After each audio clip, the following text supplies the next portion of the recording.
Nah, ini hadis Nasai ini membuat saya merinding Pak waktu baca. Siapa saja yang membaca la ilaha illallah, tidak ada yang berhak disembah, tidak ada tempat bergantung kecuali Allah. Maka Allah belah langit, ataqas samawat. Allah belah langit semua, kalau Allah pandang orang itu dengan pandangan khusus, pandangan spesial. Mau seperti itu?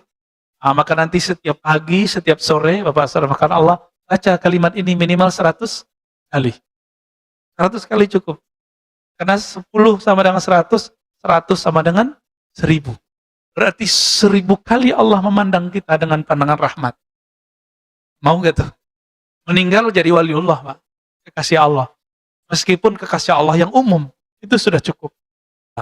Dan jadi, masuk ke dalam hadis, man ahsaha dakhalal jannah. Siapa yang mengihsa'nya, mempelajarinya, mengulang-ulangnya, membacanya, mengurainya, mendalaminya, meresapinya, pasti dia masuk surga. Maka masuk surga itu maharnya adalah berapa nama Allah masuk ke dalam kalbu. Berapa nama Allah mengalir di tubuh ini. Sebanyak itulah hak kita di surga Allah Subhanahu wa ta'ala. Mau Pak masuk surga? Gampang toh? Tuh, udah 2 jalannya pagi ini. Satu la ilaha illallah, yang kedua asmaul husna. Asmaul husna itu nggak mesti dibaca semua. Bapak lagi pengen Rahman Rahim, ambil. Lagi pengen, saya lagi ingin memahami bagaimana Allah memberi rezeki. Baca ya Razzaq, ya Razzaq. Itu boleh juga. Nah itu, sebelum berdoa, nah dibaca ini. Minimal ya alim, ya alim. Wahai yang maha mengetahui isi hatiku. Berarti doa itu untuk apa? Maka doa ada 2. Ada orang berdoa karena dia ingin memberitahu Allah, ya'laman ilallah, memberitahu Allah, ini buruk adabnya, ini menuduh Allah Subhanahu wa ta'ala. Ada doa level 2. Doa apa ini? Doaul khalil li khalilih, al-habib li habibih. Curhatnya seorang kekasih kepada kekasihnya. Karena sebenarnya apapun yang kita butuhkan, Allah sudah sediakan. Tapi ingat, banyak orang menginginkan sesuatu yang dia tidak butuhkan. Itu sebabnya Allah tidak beri. Allah hanya memberikan sesuatu yang kita butuhkan, bukan yang kita inginkan. Ciri-ciri orang dapat nikmat, dia diberi nikmat apa yang dia butuhkan. Lawan dari nikmat namanya istidraj. Apa arti istidraj? Istidraj itu dari kata daraj. Apa arti daraj? Azab yang disisipkan dalam nikmat, dalam pemberian. Bertambah pemberian, bertambah kedurhakaan. Ini ciri-cirinya. Bertambah nikmat, bertambah durhaka kepada Allah Subhanahu wa ta'ala. Jadi kebanyakan orang berdoa, dia ingin memberitahu kepada Allah. Padahal Allah sudah tahu. Allah sudah tahu kebutuhan kita sebelum kita menyampaikannya kepada Allah. Salah satu sifat Allah adalah alim. Allah maha mengetahui. Dan itu asma'ul husna. Wa huwa bikulli syai'in alim. Dia terhadap segala sesuatu maha mengetahui. Bahkan di ayat-ayat sebelumnya, innallaha alimum bidzatis sudur. Allah maha mengetahui apapun yang tergores di dalam dada ini. Artinya belum saya lafazkan, belum kita lafazkan, Allah sudah tahu. Jadi supaya kalimat ini tidak mengenai kita, bagaimana caranya? Sebelum berdoa, maka panggillah Allah terlebih dahulu. Ya alim, wahai yang maha mengetahui isi hati. Kalimat ini. Allahumma ya alim, ya azim, ya halim. Anta rabbi wa ilmuka hasbi. Fa ni'mar rabbu rabbi wa ni'mal hasbu hasbi. Ya Allah yang maha mengetahui, yang maha santun, yang maha bijak. Ilmumu, pengetahuanmu mengenai hajat di dalam diriku, itu sudah cukup bagiku. Engkaulah sebaik-baik Tuhan, sebaik-baik yang mengurus hambanya.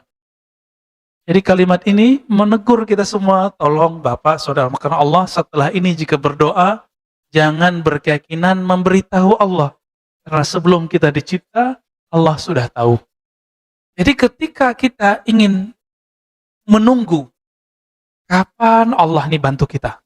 Kapan Allah ini memberikan keajaiban kepada kita? Orang-orang seperti ini, kalbunya tidak hadir bersama Allah. Disebut ghaibatan minka. Talabuka lahu ghaibatan minka. Ya. Kamu menuntutnya untuk begini, begitu, atau kamu ingin mencari bukti tentangnya, pertanda kalau kamu tidak bersamanya. Jadi kalau kita tidak bersama Allah, maka kita akan mencari-cari buktinya. Padahal Allah mengatakan, wa huwa ma'akum ainama kuntum. Dia bersamamu dimanapun kamu berada. Dia bersamamu dimanapun kamu berada. Wa idza sa'alaka ibadi anni fa inni qarib. Jika hambaku bertanya kepadaku, katakanlah bahwa aku sangat dekat. Tapi Allah dekat, kita belum tentu merasa dekat. Ini masalahnya. Akhirnya Nabi mengatakan, asbighil wudu. Berwuduklah kamu dengan sempurna, summa salli raka'atain wa qul. Lalu salatlah 2 rakaat, lalu bacalah doa ini. Doanya doa tawassul. Ya Allah, inni atawajjahu bika binabiyyika. Ya Allah, aku meminta menghadap kepadamu dengan menyebut nama nabimu. Maka tawassul itu bukan minta kepada nabi, kepada orang soleh. Hanya menyebut nama orang soleh supaya kita pede. Ya, agar ada percaya diri dalam berdoa. Ini hakikat tawassul. Jadi tolong diluruskan, tawassul bukan meminta kepada selain Allah Subhanahu wa taala. Lalu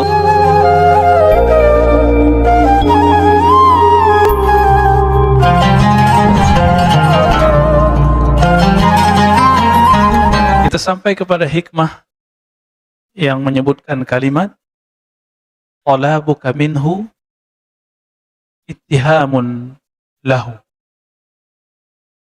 Talabuka, kalau kita terjemahkan secara harfiah, berarti tuntutanmu. Kamu menuntut kepada Allah ini dan itu, meminta A, B, C, D, semua itu ittihamun lahu. Sama dengan kamu menuduhnya. Apa maksud kalimat ini?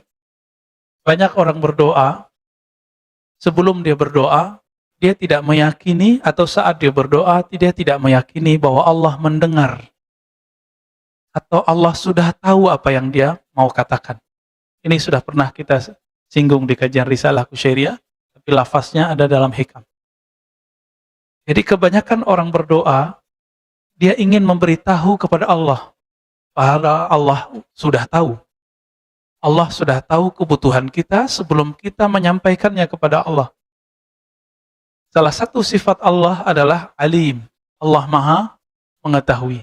Dan itu asma'ul husna. Wa huwa bikulli syai'in alim. Dia terhadap segala sesuatu maha mengetahui.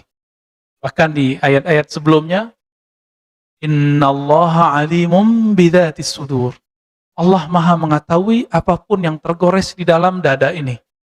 Artinya belum saya lafazkan, belum kita lafazkan, Allah sudah tahu. Jadi supaya kalimat ini tidak mengenai kita, bagaimana caranya? Sebelum berdoa, maka panggillah Allah terlebih dahulu. Ya alim, wahai yang maha mengetahui isi hati. Nah, ini diajarkan oleh Imamuna Abul Hasan Asy-Syadzili. Imam Abul Hasan Asy-Syadzili itu mengajarkan kalimat ini. Allahumma ya alim ya azim ya halim anta rabbi wa ilmuka hasbi fa ni'mar rabbur rabbi wa ni'mal hasbu hasbi. Ya Allah yang maha mengetahui, yang maha santun, yang maha bijak. Ilmumu, pengetahuanmu mengenai hajat di dalam diriku, itu sudah cukup bagiku. Engkaulah sebaik-baik Tuhan, sebaik-baik yang mengurus hambanya. Jadi kalimat ini menegur kita semua, tolong Bapak, Saudara, karena Allah setelah ini jika berdoa, jangan berkeyakinan memberitahu Allah. Karena sebelum kita dicipta, Allah sudah tahu. Yakin atau tidak? Sebelum kita ada, Allah sudah tahu belum kebutuhan kita? Allah sudah tahu. Oleh karena itu, sebelum berdoa, nah dibaca ini, minimal ya alim, wahai yang maha mengetahui isi hatiku. Berarti doa itu untuk apa? Maka doa ada dua. Ada orang berdoa, karena dia ingin memberitahu Allah, ya'laman ilallah, memberitahu Allah, ini buruk adabnya, ini menuduh Allah Subhanahu wa ta'ala. Ada doa level 2. Doa apa ini? Doaul khalil li khalilih, al-habib li habibih. Curhatnya seorang kekasih kepada kekasihnya. Saya mau tanya, orang yang curhat sebenarnya dia sudah tahu belum apa jalan keluar masalahnya? Rata-rata sudah. Cuma dia ingin tenang. Ketika Nabi Ibrahim alaihissalam, beliau mengatakan, ya Allah, hari ini kaifa tuhyil mauta. Tunjukkan kepadaku bagaimana cara engkau menciptakan yang hidup, menciptakan yang hidup, menghidupkan yang mati. Allah bertanya, apakah engkau tidak beriman kepadaku? Apa jawaban Nabi Ibrahim? Bukan ya Allah, tetapi supaya hatiku lebih tenang. Maka doa itu untuk menenangkan hati. Nah, maka di kalimat berikutnya ini berkaitan dengan kisah Nabi Ibrahim. Talabuka lahu ghibatan minka. Kamu menuntut bukti tentang kehebatannya, itu karena hatimu lalai kepadanya. Kita pengen nih bukti. Ini sebenarnya doa ini dikabulkan gak sih? Karena kita gak tahu bahwa Allah Maha melihat hati. Beda dengan Nabi Ibrahim. Nabi Ibrahim selalu bersama Allah perasaannya. Tetapi beliau hanya ingin menambah ilmu. Disebut dengan ilmu yakin. Ilmu yakin. Naik menjadi ainul yakin. Beliau melihat sendiri bagaimana Allah Subhanahu wa ta'ala menciptakan makhluknya dari kematian menjadi hidup. Bapak saudara makan Allah, jamaah subuh yang pasti diberkahi Allah Subhanahu wa ta'ala. Maka jika berdoalah sekedar bermanja-manja kepada Allah Subhanahu wa ta'ala. Karena sebenarnya apapun yang kita butuhkan Allah sudah sediakan. Tapi ingat, banyak orang menginginkan sesuatu yang dia tidak butuhkan. Itu sebabnya Allah tidak beri. Allah hanya memberikan sesuatu yang kita butuhkan, bukan yang kita inginkan. Ciri-ciri orang dapat nikmat, dia diberi nikmat apa yang dia butuhkan. Lawan dari nikmat namanya istidraj. Apa arti istidraj? Istidraj itu dari kata daraj. Apa arti daraj? Azab yang disisipkan dalam nikmat, dalam pemberian. Bertambah pemberian, bertambah kedurhakaan. Ini ciri-cirinya. Bertambah nikmat, bertambah durhaka kepada Allah Subhanahu wa ta'ala. Nggak usah jauh-jauh memikirkan nikmat itu hanya duit, rumah, pasangan, anak. Enggak. Nikmat itu hidup ini. Maka nikmat dibagi dua. Masih ingat? Ada nikmat kita diadakan Allah. Ada nikmat kita tetap langgeng hidup kita sampai sekarang. Ini disebut dengan nikmat imdad. Yang pertama disebut dengan ijad. Bapak saudara makan Allah, kenapa kita sebut kita ada ini nikmat? Satu kali Nabi Musa alaihissalatu wassalam berdoa, ya Allah, jadikan aku Nabi akhir zaman. Apa kata Allah? Sudah ada Muhammad bin Abdullah. Nabi Musa, ya mirip-mirip Bani Israel, kan Bani Israel begitu semua. Permintaannya banyak. Maka Nabi juga banyak minta. Tapi mintanya Nabi Musa, itu Allah anggap sebagai manjanya Nabi Musa. Nabi Musa kemudian request lagi, ya Allah kalau begitu, jika engkau tidak menjadikan aku Nabi akhir zaman, tolong jadikan aku umat akhir zaman. Hadis ini sahih. Saya mau tanya nih, Pak Mirwan dulu pernah doa nggak Pak? Nggak ingat ya? Di alam ruh. Ya Allah jadikan aku umat Muhammad. Pernah doa? Ya? Pak Haddad? Mas Sandy? Nggak pernah doa ya? Kita nggak pernah doa supaya dijadikan umat akhir zaman. Tapi nggak tahu juga, emang dulu pernah ingat. Dulu ketemu Allah pun kita tidak ingat.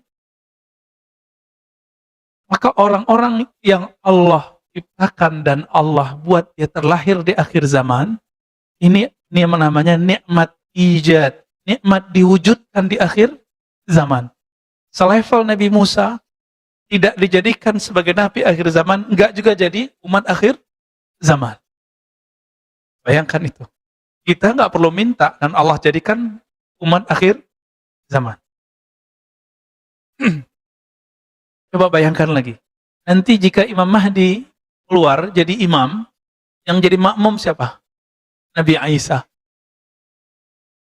Secara pangkat lebih tinggi pangkat Nabi Isa. Tapi secara tugas, lebih banyak tugas Al-Mahdi. Berarti Al-Mahdi ini siapa? Al-Mahdi ini pewaris hakiki Rasulullah Sallallahu Alaihi Wasallam.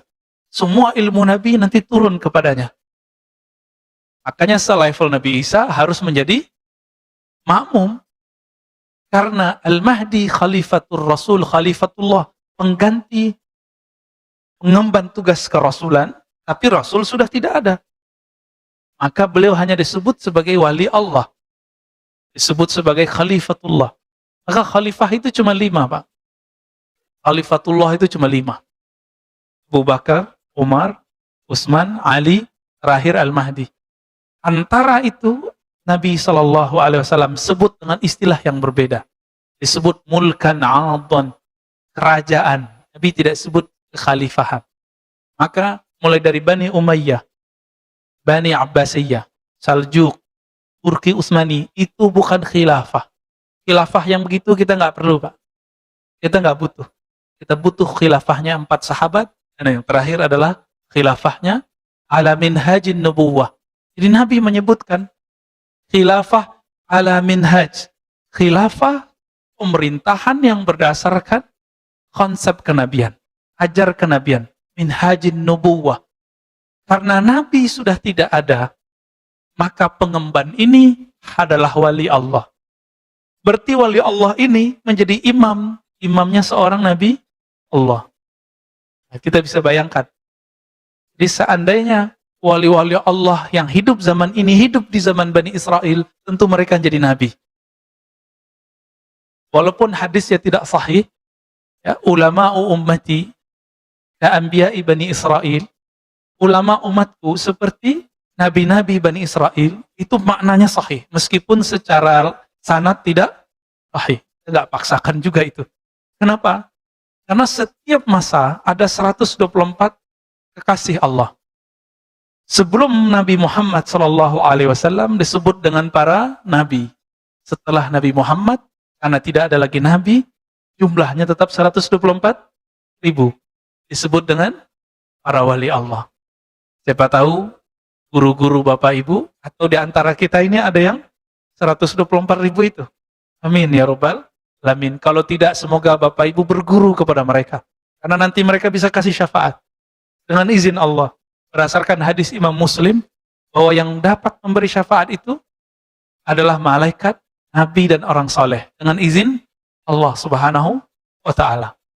Malaikat, nabi, orang soleh ini yang 124.000 itu. Ya.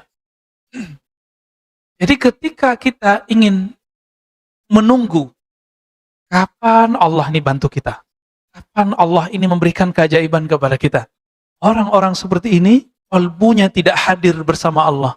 Disebut ghaibatan minka, talabuka lahu ghaibatan minka. Ya. Kamu menuntutnya untuk begini begitu, atau kamu ingin mencari bukti tentangnya, pertanda kalau kamu tidak bersamanya. Jadi kalau kita tidak bersama Allah, maka kita akan mencari-cari buktinya. Padahal Allah mengatakan, wa huwa ma'akum ainama kuntum. Dia bersamamu dimanapun kamu berada. Dia bersamamu dimanapun kamu berada. Wa idza sa'alaka ibadi anni fa inni qarib. Jika hambaku bertanya kepadaku, katakanlah bahwa aku sangat dekat. Tapi Allah dekat, kita belum tentu merasa dekat. Ini masalahnya. Disinilah perdebatan orang tawasul nggak tawasul. Sebenarnya orang yang anti tawasul itu niatnya benar. Kalau minta kepada Allah, ngapain pakai perantara? Benar nggak tuh? Benar. Ini benar Pak, konsep awalnya benar.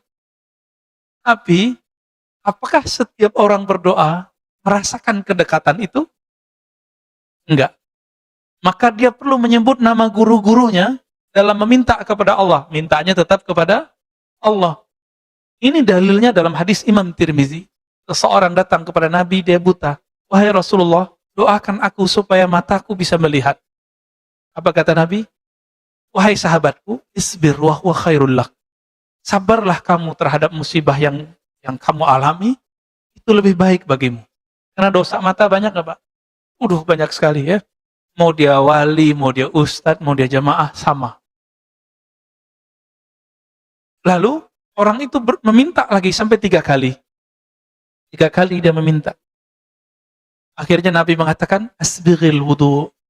Berwudu'lah kamu dengan sempurna, tsumma shalli raka'atain wa qul. Lalu salatlah 2 rakaat, lalu bacalah doa ini. Doanya doa tawassul. Ya Allah, ini atawajjahu bika binabiyyika. Ya Allah, aku meminta menghadap kepadamu dengan menyebut nama nabimu. Maka tawassul itu bukan minta kepada nabi, kepada orang soleh. Hanya menyebut nama orang soleh supaya kita pede. Ya, agar ada percaya diri dalam berdoa. Ini hakikat tawassul. Jadi tolong diluruskan, tawassul bukan meminta kepada selain Allah Subhanahu wa taala. Lalu dalam hadis itu, ya Muhammad, inni atawajjahu bika ila Rabbi. Wahai Muhammad, wahai Nabi Muhammad, wahai Rasulullah, aku bermediasi menyebut namamu di hadapan Rabbku, meminta Rabbku, fashfa'li fiyya, maka berilah aku syafaat. Dia usap matanya, langsung dia bisa lihat, Pak. Kenapa orang ini mesti menyebut nama Nabi? Karena kalau dia tidak menyebut nama Nabi, seperti orang buat proposal, nggak ada ACC-nya. Dicuekin sama yang diminta. Bukankah Allah maha dekat? Kenapa sahabat ini tidak berdoa di rumahnya? Kalau seandainya Allah itu maha dekat, kenapa dia tidak meminta di mana saja? Allah maha dekat, tapi orang ini tidak merasa dekat. Itu maknanya. Karena dia tidak merasa dekat, Allah pun tidak merasa dekat kepadanya. Ana inda dhanni abdi, aku berdasarkan keyakinan hambaku. Ini terjemahan saya.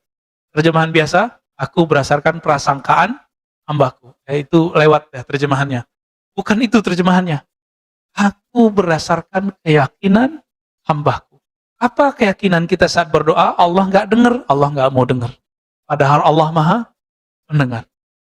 Itu sebabnya juga Bapak Saudara Allah, kalau berkunjung ke kampung-kampung, meskipun ya kita tidak semuanya sesuai dengan metode ini, tapi guru-guru kita yang lama, baik di Indonesia ataupun di Suriah, di Arab, di Yaman, mereka sebelum berdoa mereka tahlil dulu. Saya juga mikir-mikir, kenapa ini? Alasannya apa? Kan Nabi tidak mencontohkan dengan cara itu secara rutin, sesekali iya, sesekali tidak. Kan mereka zikir dulu Pak. Dulu zikri la ilaha illallah, terus orang tahlil. Ya, benar nggak? Setelah itu baru doa. Apa ini rahasianya? Kita usut, kita teliti. Ternyata ada dalam riwayat Imam An-Nasai. Bahwasannya, man qala la ilaha illallah. Lebih kurang begini. Siapa yang mengatakan la ilaha illallah dengan hatinya, dengan kolbunya. Lisannya membaca, kolbunya membenarkan. Apa kata Nabi SAW? Fataqallahu samawat. Allah akan belah langit sekedar memandang orang itu. Saya mau tanya, sebelum orang itu baca la ilaha illallah, Allah sudah memandang belum kita semua? Sudah. Lalu pandangan apakah ini? Inilah pandangan kewalian. Pandangan rahmat. Siapa yang membaca ini, maka Allah pandang dia dengan pandangan cinta. Itu sebabnya Bapak Saudara Allah, kita kalau melihat ahli zikir, hati kita kemudian jadi teduh. Apa kata Nabi SAW ketika ditanya, ya Rasulullah, siapakah wali Allah itu? Dijawab oleh Nabi, man idza ru'u dzukirallah. Orang yang jika engkau pandang dia, orang itu adalah energi zikir. Jika engkau memandangnya, engkau teringat kepada yang dia ingat. Siapa yang dia ingat? Allah. Nah, ini hadis Nasai ini membuat saya merinding Pak waktu baca. Ya. Siapa saja yang membaca la ilaha illallah, tidak ada yang berhak disembah, tidak ada tempat bergantung kecuali Allah. Maka Allah belah langit, ataqas samawat. Allah belah langit semua, kalau Allah pandang orang itu dengan pandangan khusus, pandangan spesial. Mau seperti itu? Maka nanti setiap pagi, setiap sore, Bapak Saudara makan Allah, baca kalimat ini minimal 100 kali. 100 kali cukup. Karena 10 sama dengan 100, 100 sama dengan 1000. Berarti 1000 kali Allah memandang kita dengan pandangan rahmat. Mau gak tuh? Meninggal jadi waliullah, Pak. Kekasih Allah. Meskipun kekasih Allah yang umum, itu sudah cukup. Jadi ilmu itu gak usah berat-berat. Jalan menuju Allah itu gak usah tinggi-tinggi. Ternyata ada di kalimat yang sudah kita dengar, setiap 5 waktu, sudah kita pelajari, semenjak sedari kecil, bahkan kita dengar ketika kita baru lahir di muka bumi. Apa itu? La ilaha illallah. Tapi mungkin kita bertanya, ya Allah, kenapa aku baca namamu, baca la ilaha illallah, tapi tidak terasa bergetar di dalam kalbuku? Kita tidak bergetar ketemu orang, karena kita nggak kenal dia. Kalau kita kenal dia, muncullah rasa sayang, rasa cinta. Kalau sudah muncul rasa cinta, baru bertemunya, menyebut namanya, membuat hati bergetar. Gitu. Jadi kenalilah Allah. Itu sebabnya wajib belajar ilmu akidah. Wajib belajar ilmu syukur. Karena dengan ilmu syukur ini orang bisa mengenal Allah Subhanahu wa Ta'ala. Di sini sudah ada kajian Asmaul Husna? Belum ya? Semoga nanti sudah ada ya. Jangan saya lagi Pak, saya udah 2 kali di sini. Ya? Nanti semoga ada Ustadz mengkaji Asmaul Husna, tapi dengan sanad yang nyambung, bukan dibuat-buat. Ya? Dari ahli zikir yang memang kolbunya dipenuhi dengan nama Allah Subhanahu wa Ta'ala. Maka saat dia membaca nama Allah, itu membuat kita bergetar semua. Minimal membuat kita tenang. Tertarik menjadinya. Ya, semoga ada nanti. Supaya negeri ini, masjid ini diberkahi oleh Allah Subhanahu wa Ta'ala. Dan masuk ke dalam hadis, man ahsaha dakhalal jannah. Siapa yang mengihsa'nya, mempelajarinya, mengulang-ulangnya, membacanya, mengurainya, mendalaminya, meresapinya, pasti dia masuk surga. Maka masuk surga itu maharnya adalah berapa nama Allah masuk ke dalam kalbu. Berapa nama Allah mengalir di tubuh ini. Sebanyak itulah hak kita di surga Allah Subhanahu wa Ta'ala. Mau Pak masuk surga? Gampang toh? Tuh, udah 2 jalannya pagi ini. Satu la ilaha illallah, yang kedua Asmaul Husna. Asmaul Husna itu nggak mesti dibaca semua. Bapak lagi pengen Rahman Rahim, ambil. Saya lagi ingin memahami bagaimana Allah memberi rezeki. Baca ya Razzaq, ya Razzaq. Itu boleh juga. Maka orang yang sudah faham, mengenal dan meyakini Allah itu siapa, dia tidak akan ragu dalam berdoa, tidak perlu cari bukti dalam berkeyakinan. Orang cari bukti, gurunya benar atau tidak, maka dia kasih ujian. Sopan nggak murid nguji guru? Enggak. Apalagi nguji Allah. Tapi karena Allah Subhanahu wa Ta'ala maha pengertian, Allah maklumi, maklum. Zatnya Allah tidak bisa dicapai dengan pandangan. Bahkan dengan kolbu pun tidak bisa dicapai, Pak. Kolbu hanya bisa merasakan nama dan sifatnya. Sedangkan zatnya hanya bisa dirasakan oleh ruh kita. Tapi ruh kita nggak kenal. Bagaimana mengenal yang meniupkan ruh ini? Jika ingin mengenal Allah, namanya, kenalilah kolbu kita. Jika ingin mengenal sifatnya, kenalilah kolbu pikiran kita. Tapi siapa yang ingin mengenal zat Allah, dia mesti mengenal ruhnya, zatnya sendiri. Tapi siapa yang mengenal zatnya, Pak? Ruh kita udah lihat belum? Belum juga. Ya? Karena kita tidak melihat ruh ini, bagaimana kita bisa melihat sang peniup roh ini? Untung kita nggak diciptakan dan ditiupkan jadi binatang. Ya. Nah, roh ini, jika tubuh pulang ke tanah, roh pulang ke mana? Tubuh pulang ke tanah. Jasad namanya. Yang punya ambisi itu siapa? Namanya nafs. Kita sebut bahasa Indonesia nafsu, tapi nafsu bahasa Indonesia itu konotasinya jelek. Nafs bahasa Arab artinya jiwa. Nah, jiwa itu pergi kemana? Nah, jiwa kita yang masuk ke alam kubur, Pak. Jiwa kita yang nanti ke padang mahsyar. Jiwa kita itu nanti yang disiksa di dalam neraka. Roh kemana? Berarti ada unsur lain di dalam diri ini. Roh itu tiupan Allah, maka dia mestinya pulang kepada Allah, sebagaimana tanah pulang ke tanah. Ini Pak Mirwan pernah marah nggak, Pak? Rasanya panas nggak? Kenapa panas? Emang ada apa? Ada api di dalam? Nggak ada. Kenapa kita bisa panas? Ternyata di Quran ada bahan dari tubuh kita ini disebut dengan salsal kal fakhar. Jadi tanah liat yang dibakar. Mirip-mirip seperti tanah apa yang buat rumah kita ini, Pak. Nah, bata itu kan dibakar. Jadi ada tanah humus, tanah hitam, ada tanah ini, ada tanah itu. Karena di tubuh ini lengkap semua bahan itu, maka ada unsur panas dalam tubuh ini. Ditambah dengan makanan yang dibakar, makanan yang digoreng, ya, yang ahli masak nih. Dan itu energi pindah ke makanan. Itu kita makan, Pak. Oleh karena itu Nabi SAW kalau makan itu menunggu adem dikit. Supaya energi panasnya tidak pindah ke dalam badan. Bukan cocok logi, Pak. Emang begitu hadisnya. Ya? Dan Nabi mengatakan, makanan yang tidak panas itu berkah. Hangat boleh, panas jangan. Dan benar, kita bertemu orang umur 80-an, giginya belum banyak yang rontok.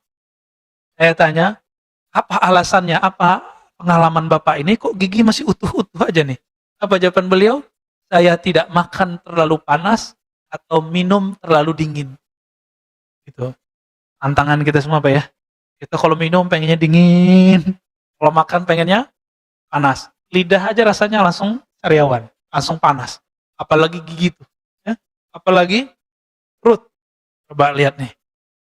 Ternyata yang suka sambal doang bukan orang Sumatera, Pak. Orang Sunda, orang Jawa Timur, aduh sambelnya Masya Allah. Ya, waktu kita pernah ada tugas dulu ke pelosok Bandung, itu nggak ada cabai merahnya, Pak. Adanya cabai rawit doang. Ulek. Ya. Kita makan itu, aduh saya guling-guling, Pak ya. Pedesnya bukan main. Bukan berarti kita jadi pedes gara-gara itu, bukan ya. Baik. Jadi apabila roh ini tidak berpulang kepada Allah, maka kita belum selesai tugasnya. Belum sempurna. Inna lillahi wa inna ilaihi raji'un. Kita milik Allah, kembali kepada Allah. Yang Allah tiupkan itulah yang mesti harus kembali kepadanya. Ya? Apa kata Allah tentang Nabi Adam? Tatkala aku telah menyempurnakannya, sawaituhu. Lalu Allah mengatakan, nafakhtu fihi min ruhi. Aku hembuskan ke dalam tubuh Nabi Adam itu rohku. Roh ini yang disebut dengan inti kehidupan.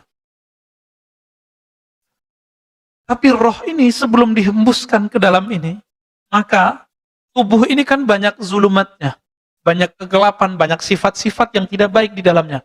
Ini seperti roh itu dicelupkan ke dalam kegelapan-kegelapan. Itu sebabnya roh kita ini disebut oleh Nabi, ad-dunya sijnul mu'min. Rohmu terpenjara di dunia. Yang memenjaranya bukan alam yang di luar ini, tapi tubuh ini. Roh itu tidak laki, tidak perempuan, maka roh tidak punya syahwat. Jadi roh kita bukan laki, nggak perempuan. Jadi rohnya Pak Haddad sama istrinya, Pak Haddad sama. Nggak laki, nggak perempuan. Tapi ketika dicelupkan ke dalam tubuh ini, baru dia bernama laki, bernama perempuan. Maka tidak ada namanya alasan. Ya, beberapa psikolog-psikolog yang menyesatkan umat, yang mengatakan bahwa hombreng-hombreng, ya, itu dia perempuan, tapi bertubuh laki-laki.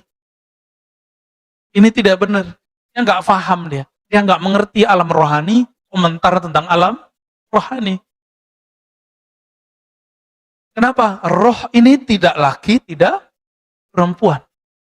Kenapa orang kemudian jadi kemayu? Karena dia punya komunitas yang kemayu. Kenapa orang jadi keras? Karena dia punya komunitas yang keras. Makanya orang gunung itu dengerin orang pantai kaget-kaget, Pak. Ya, rasa-rasa kena bentak terus. Ya. Orang tinggal besar di pasar, preman, itu dengan orang yang anak komplek kan beda. Kan beda. Karena perbedaan itu. Maka disebutlah orang-orang ini dengan bi'ah atau qarin, teman. Tapi kita punya qarin yang batin. Qarin dari kalangan jin.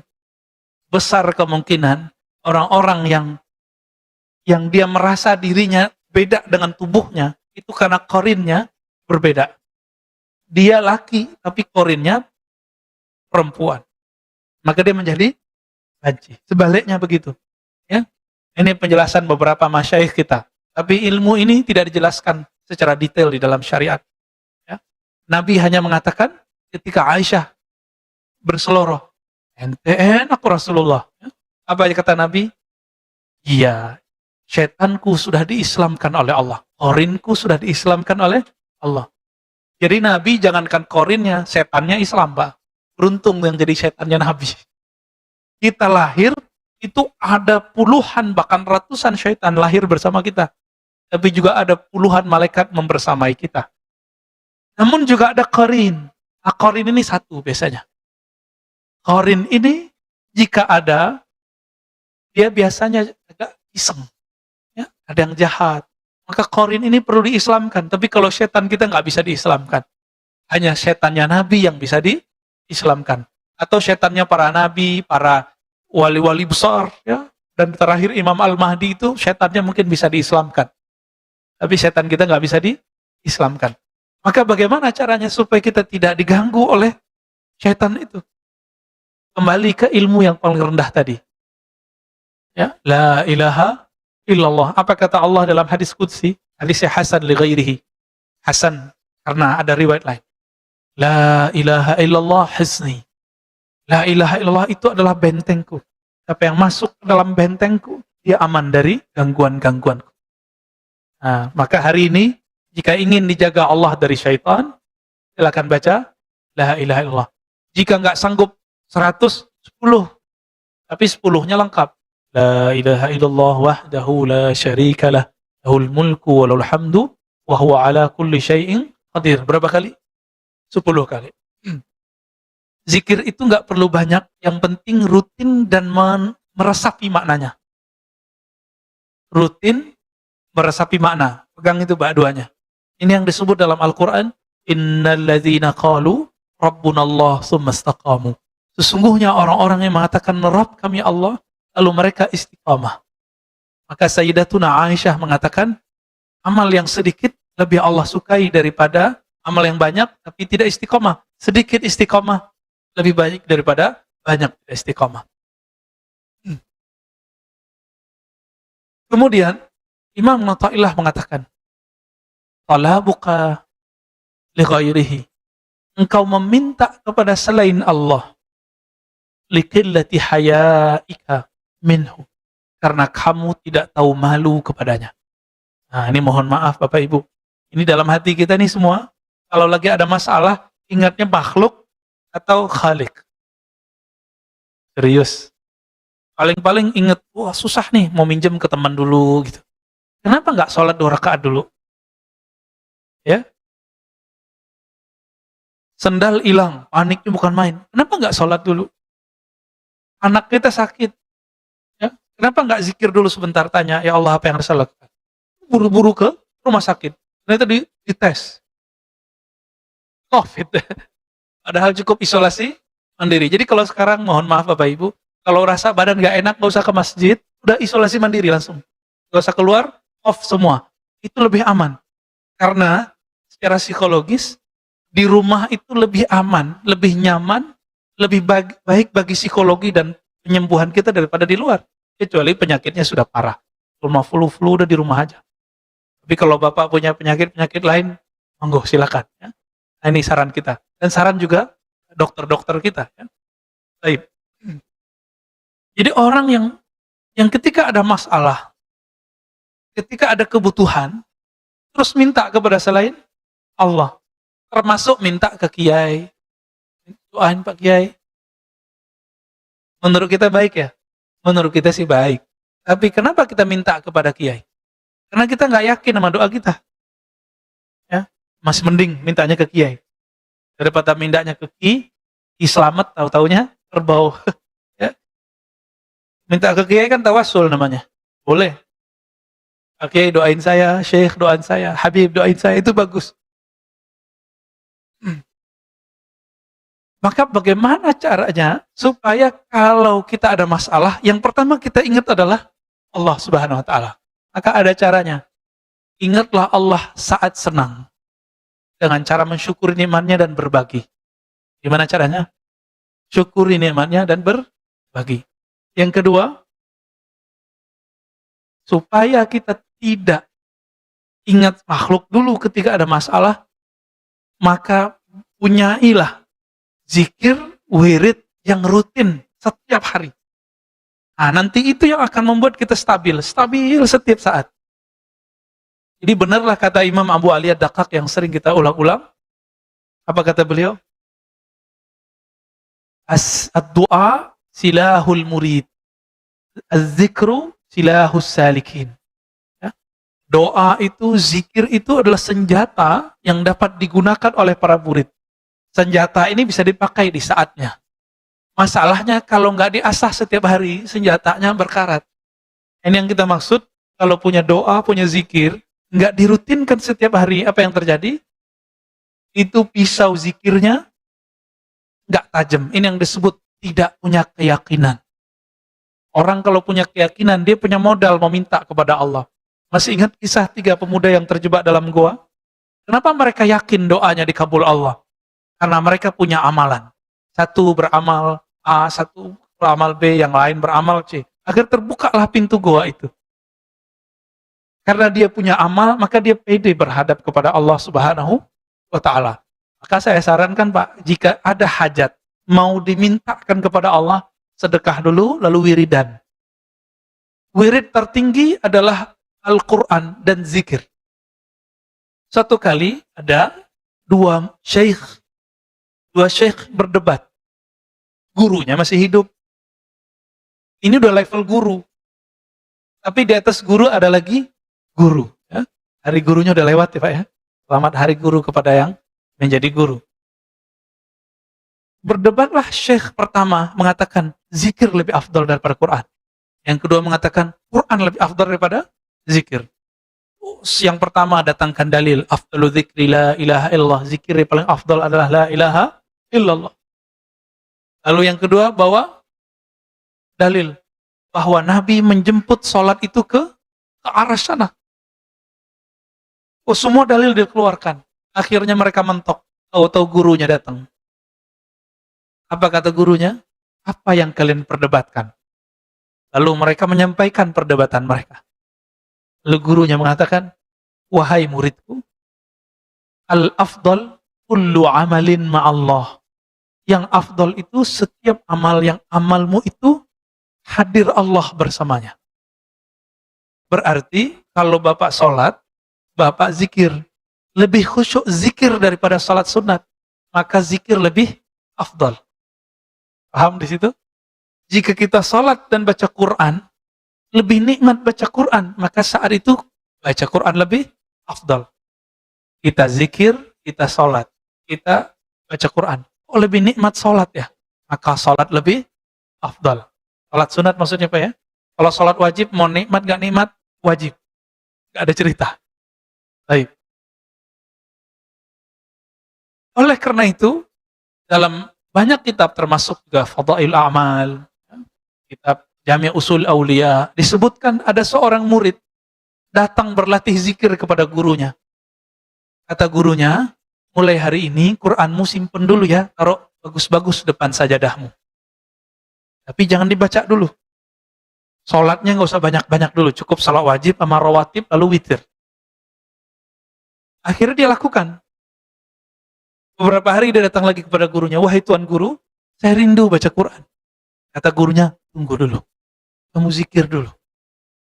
Dia kemudian zikir lagi. Besok datang lagi, wahai Tuan Guru, saya pengen baca Quran. Dia pengen baca Quran dengan hawa nafsunya. Apa kata gurunya? Tunggu dulu, kamu zikir dulu. Zikir itu panas, Pak. Dengan panasnya zikrullah, itu bisa mengkerangkeng hawa nafsu kita. Dikurangi makan, dikurangi tidur, dikurangi banyak berpikir, dikurangi ngomong. Disebut dengan beruzlah, berkhalwat, menyepi bersama Allah. Sampai berapa hari? Sampai 40 hari, dipanggil sama gurunya. Orang ini sudah lupa baca Quran, sudah lupa sholat banyak-banyak. Dipanggil sama gurunya. Wahai muridku, engkau sudah asik berzikir. Sekarang saatnya engkau membaca Al-Quran. Betul, dia masuk ke ruang khalwatnya, dibaca Al-Quran. Baru dibacaan basmalah, langsung air matanya meleleh. Rasa hadir, bismillah, dengan nama yang luhur milik Allah Subhanahu wa Ta'ala. Yang punya nama sudah ada dalam kalbunya. Nama Allah sudah ada dalam jiwanya. Karena kalbu ini, makanannya adalah asma wa sifat. Nama-nama Allah. Semakin banyak nama Allah di kalbu, semakin nikmat baca Quran dan salat. Jadi saya nggak punya teori macam-macam Pak tentang salat khusyuk. Walaupun di luar sana banyak latihan salat khusyuk, pelatihan salat khusyuk. Kita cuma punya satu. Kalbumu penuh dengan nama Allah, pasti khusyuk. Cuma itu, nggak ada lagi. Karena khusyuk itu muncul dari tuma'ninatul qalb. Ketenangan kalbu. Dan ketenangan kalbu hanya muncul dari zikrullah. Ya, surat Ar-Ra'd ayat 28. Hanya dengan zikrullah, nggak ada lagi. Jadi zikir, kalbu tenang, salat khusyuk, baru pas. Doa pun yakin. Nah, kira-kira begitu Bapak Salam karena Allah. Jika kita simpulkan hikmah pagi ini. Jadi kenapa orang masih meragukan Allah saat berdoa? Atau ingin mencari bukti Allah itu bagaimana dan bagaimana? Atau dia masih meminta kepada makhluk? Karena kalbunya tidak hadir bersama Allah. Kalbunya tidak ada nama Allah. Maka belajarlah kepada ahli kalbu, ahli zikir, bagaimana cara menabung nama Allah dalam kalbu. Kira-kira begitu Bapak Salam karena Allah. Rasa cukup? Ada tanya jawab? Baik. Silakan kalau ada yang mau didiskusikan. Saya tidak melayani pertanyaan politik. Oke? Saya batasi. Kita ngomong hikam aja. Ya. Hasan Hussein pun beda Pak masalah politik. Hasan memilih untuk diam. Hussein memilih untuk bukan berontak. Ingin mengkritisi pemerintah. Jadi dua sahabat Nabi, cucu Nabi sudah beda manhaj politik. Untuk zaman ini saya pilih manhaj Hasan dulu. Nanti dikit lagi kita pakai manhaj Hussein. Ya, tafadhal. Assalamualaikum warahmatullahi wabarakatuh. Assalamualaikum. Mengenai tawasul. Banyak orang yang tawasul itu tidak langsung kepada Rasulullah. Ya, dengan wali Songo lah, wali ini, wali itu. Mengapa enggak? Ya, mengapa enggak langsung ke Rasulullah? Oke. Ya. Ya, ada yang Abdul Qadir Jailani, Siti Senjenar. Apa enggak langsung ke Rasulullah? Ya, satu. Yang kedua, dari kita dianjurkan wiridan. Wiridan itu bahasa apa sih sebenarnya? Ya. Setahu saya kalau bahasa Inggris ini wirid kita membaca. Wirid. Ya, membaca-baca gitu ya kan? Ha? Makanya ada dulu sekelompok orang-orang Muhammadiyah wiridan. Baca sendiri, ngapain kalian rame-rame ke masjid wiridan? Kira-kira begitu. Demikian. Assalamualaikum warahmatullahi wabarakatuh. Pak Mirwan ini Muhammadiyah 99%. 1%-nya NU, Pak. Kenapa tawasul itu nggak ke Nabi? Nah, terima tawasul ke Nabi itu sudah ada dayah di dalam dirinya tuh ya. Orang Aceh kan dayah, Pak ya. NU ada nggak di Aceh? Ada ya. Dayah sama NU itu hampir-hampir mirip lah. Satu ulama yang hanya membolehkan tawasul dengan Nabi itu namanya Izzuddin bin Abdissalam, murid Abul Hasan Syadzili. Abul Hasan Syadzili ini wali juga. Ya, ketika Syekh Abdul Qadir Jilani sudah wafat, beliaulah pimpinan walinya. Nah, salah satu muridnya yang ahli fikih, ahli hadis namanya Izzuddin bin Abdissalam. Apa kata beliau? Tawasul cukup sama Nabi. Anak selain Nabi gak usah. Tapi satu kali Abul Hasan Asy-Syadzili yang setiap tahun pergi haji dan ziarah kepada Nabi, beliau kemudian secara rohani bertemu Rasulullah, baik di mimpi atau di luar kita nggak tahu. Lalu pulang-pulang Abul Hasan Asy-Syadzili bawa kabar. Masuk ke majelis Izzuddin. Izzuddin lagi duduk Pak, lagi mensyarah. Ketika diminta Izzuddin untuk Abul Hasan Asy-Syadzili untuk menjelaskan kalam-kalamnya, sebelumnya dia buka dengan penjelasan, wahai Izzuddin, aku bertemu secara rohani dengan Rasulullah, dan Rasulullah mengucapkan salam kepadamu. Merinding pada langsung. Semenjak saat itu dia pun mulai berubah. Berarti tawassul bisa juga dengan orang yang mengenal Rasulullah, pewaris ilmu Rasulullah. Yang kedua, Syekh Ibnu Taimiyah, Imam Salafi. Beliau membolehkan tawassul dengan Nabi. Tapi bedanya apa dengan Izzuddin? Izzuddin mengatakan bertawassul dengan Nabi, baik dengan cinta atau dengan zatnya Nabi. Bertawassul dengan diri Nabi, itu boleh menurut Imam Izzuddin. Tapi Imam Ibnu Taimiyah dengan hadis yang sama mengatakan tidak boleh dengan diri Nabi, bolehnya cuma dengan iman kita kepada Nabi. Ibnu Taimiyah. Tapi nanti datang Salafi di akhir zaman, Syekh Albani, Syekh bin Baz mengharamkan tawassul secara mutlak. Beda lagi dengan imamnya. Ya, Amirwan yang mana nih? Ya. Adapun jumhur ulama ahlu sunnah di Mekah, dulu ada namanya Sayyid Ahmad Zaini Dahlan.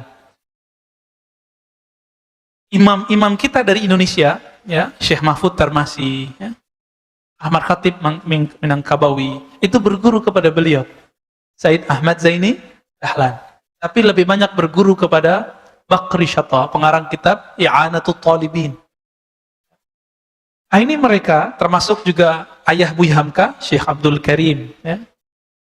Abdul Malik, Abdul Karim Amrullah, ya. Ini mereka ini berguru kepada Sayyid Ahmad Zaini Dahlan yang mengatakan bahwa tawassul dengan Nabi ataupun dengan selain Nabi yang mereka orang-orang soleh itu boleh dengan keyakinan mereka adalah pewaris Nabi Sallallahu Alaihi Wasallam. Maka oleh Sayyid Muhammad Alawi Al-Maliki, imam di Mekah, beliau ayahnya, kakeknya itu pengajar di Mekah Pak, tapi tahun 80-an karena persoalan tawassul dan masalah salawatan, beliau tidak boleh ngajar lagi di Mekah, di Masjidil Haram. Apa namanya? Sayyid Muhammad Alawi Al-Maliki. Bahkan ada ustadz muda di Indonesia berani kurang ajar menyebut beliau. Apa katanya? Sayyid Muhammad Alawi Al-Maliki itu taghut, musyrik. Apa kata dia? Sayyid Muhammad Alawi Al-Maliki musyrik. Kira-kira gimana Pak? Orang baru ngerti agama, Sayyid Muhammad sudah menjadi ulama besar, dia belum apa-apa, berani mengatakan Sayyid Muhammad musyrik. Hah? Saya nyebut nama Pak ya, saya minta ampun kepada Allah. Ya, saya paling anti sudah nyebut nama itu. Allahumma sholli ala Muhammad. Apa kata dia? Karena dia salah faham.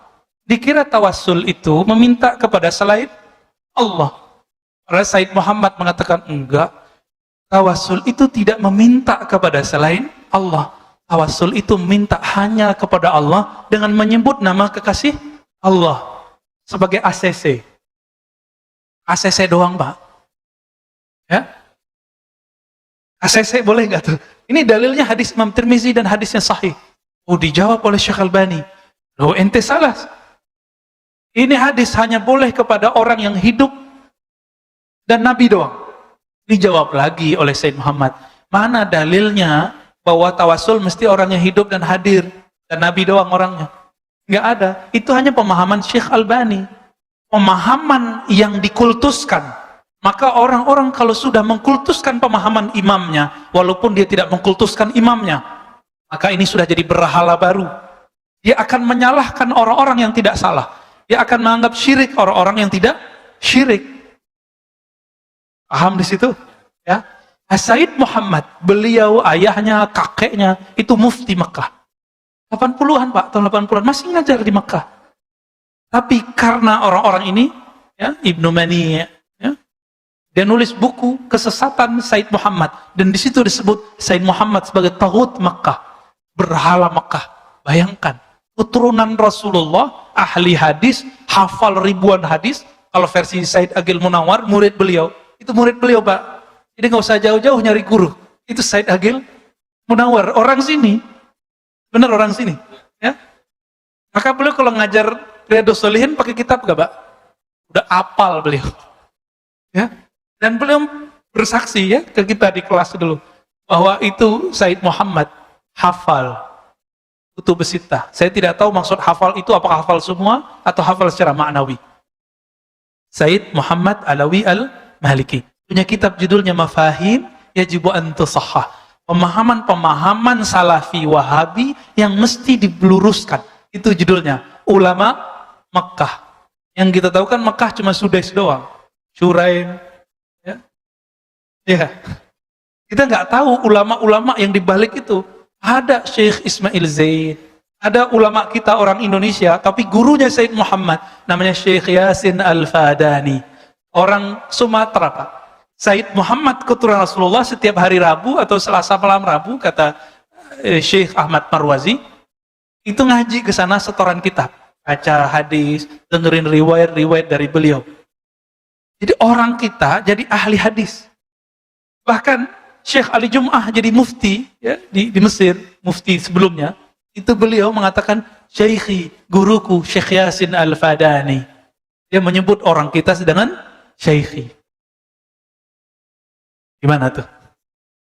Ya, kita nggak pede sama orang kita. Ya, ilmu itu sekarang udah diboyong semua ke negeri ini. Jadi sanadnya Said Muhammad, sanadnya Syekh Yasin, sanadnya para masyekh-masyekh, ya Hasan Masyad, itu sudah dibawa Pak ke sini. Syekh Ismail Zain, murid-muridnya di sini. Di Mesir ada Syekh Yusri, ada Syekh tadi Ali Jum'ah, ada Abdul Bais Katani. Kita cek orang kita juga, Pak. Ini mau orang Indonesia ini kemana-mana ngajinya luar biasa. Bahkan saya kaget, Syekh Umari, di zaman yang saya berpikir orang kita nggak ketemu beliau, ternyata udah ketemu beliau. Tapi beliau nyandain kita, Pak. Apa kata beliau? Orang Indonesia, katanya, kalau bilang ana azhabu ilal makkati, itu kalau yang ngerti bahasa Arab salah tuh. Makkah nggak boleh pakai alif lam. Ana azhabu ilal makkati. Yang benar gimana? Ana zahibun ila makkata. Kalau ke Madinah, kata beliau orang Indonesia, ana azhab ila Madinah. Padahal ilal Madinah. Ya, kebalik-balik. Itu dicandain. Artinya orang kita emang sudah berguru ke mereka dari masa ke masa. Ya. Jadi tinggal Pak Mirwan pilih. Pilih Said Muhammad atau Ibnu Mani'. Pilih Izzuddin bin Salam atau Syekh Ibnu Taimiyah.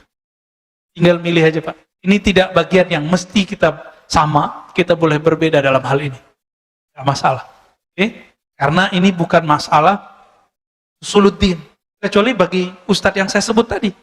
Bagi dia tawasul perkara akidah. Bagi kita enggak. Tawasul itu perkara tata cara doa. Maka dia termasuk ke bagian fikih furu'. Berbeda di sini, bukan beda akidah. Tapi sayang sekali, sekarang, ya, di pesantren-pesantren modern, saya ulang-ulang ini di mana-mana, biar ngeh. Diajarkan kitab salah satu ulama yang menganggap tawasul itu musyrik, namanya Saleh Fauzan. Diajarkan di pesantren-pesantren modern sekarang, di kelas 5 atau kelas 6. Diajarin, Pak. Saya nggak tahu nanti gimana nanti umat-umat kita nih, santri-santri kita ini. Nggak hati-hati, masukin anak pesantren modern. Semoga para kiai yang memimpin pesantren modern mengkaji kembali kitab apa yang dia kasih. Kitab apa yang disajikan ke murid-murid. Ustadz ini mah sama, judulnya sama. Judulnya I'tiqad Ahlus Sunnah. Di dalamnya menganggap musyrik orang yang Ahlus Sunnah. Cuma karena tawassul. Nauzubillah min dzalik. Ya. Apa kata Syekh Saleh Fauzan? Asy'ariyah dhallah. Orang-orang Asy'ariyah, penganut ajaran sifat 20, itu sesat. Sesat katanya. Ketika Syekh Ali Muhammad As-Salabi, ya, orang Libya, beliau nulis tentang Asy'ariyah dan ditanya mengenai Asy'ariyah, Ahlus Sunnah atau bukan? Apa kata beliau? Sejauh yang saya baca ya Ahlus Sunnah. Ini langsung dibantah oleh Syekh Shalih Fauzan. Apa kata dia? Bukan. Asy'ariyah bukan Ahlus Sunnah. Jadi kita ini bukan Ahlus Sunnah, Pak. Ya? Makanya Said Muhammad dianggap oleh dia bukan Ahlus Sunnah. Berabad-abad ulama di Mekah itu mereka Asy'ariyah, Ahlus Sunnah, tapi tidak dianggap Ahlus Sunnah. Maka sudah benar ini pengurus membatasi gerak dakwah yang ekstrim tersebut di masjid ini. Sudah benar. Ya, saya mendukung sepenuh hati dan kita doakan semoga kita istiqomah dan persatuan kita dijaga oleh Allah Subhanahu wa taala. Yang kedua tadi apa, Pak? Wiridan. Oke. Ini bukan bahasa Inggris, Pak. Bukan wirid ya. Ini al-wird. Wirdun. Warada yaridu. Asal katanya sama dengan itu. Apa arti wird? Wirid itu zikir yang sudah dilanggengkan. Sholatkah, puasakah, sedekahkah, silaturahmi itu jadi wirid semua. Bahkan tidur yang digunakan untuk bisa tahajud itu wirid. Mau nggak tidurnya jadi wirid? Maka mulai malam nanti atau siang nanti kalau tidur siang, niatkan supaya kuat bertahajud. Maka tidurnya dihitung wirid, Pak. Dari mana kita tahu ini? Dari Nabi SAW. Nabi mengatakan, bantulah qiyamul lailmu dengan qailulah. Dengan tidur sejenak siang hari. Bukan kaithurah, Pak, bukan tidur panjang. Yang kedua, Abul Hasan Syadzili, guru Izzuddin. Abul Hasan ini kakek gurunya pengarang hikam. Makanya nyambung sudah ya. Apa kata beliau ke muridnya, khadamnya? Wahai muridku, jangan ganggu aku dari wirid.